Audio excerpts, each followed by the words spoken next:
Hi, welcome to Richard Kabili YouTube channel, and for today's tutorial, I will be teaching you on how to enable and disable apps and background refresh on iPhone X. But first, kindly subscribe to this channel and don't forget hit the subscribe button and the bell to notify you for the new updates. And let's start.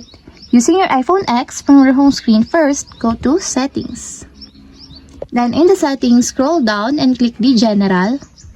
Then in the General, scroll down and click the Background and App Refresh. Then after that, in the Background App Refresh, click the Background App Refresh. Then after that, in this part, in the Background App Refresh, if you want to enable the App Refresh, just click the Wi-Fi until there's a check mark on the side. Or you can also choose the Wi-Fi and cellular data and click also until there's a check mark on the side. And if you want to turn off or disable the background app refresh, just click again the off until there's also a check mark on the side.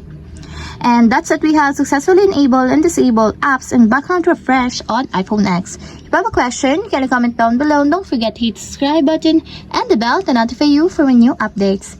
And thank you for watching.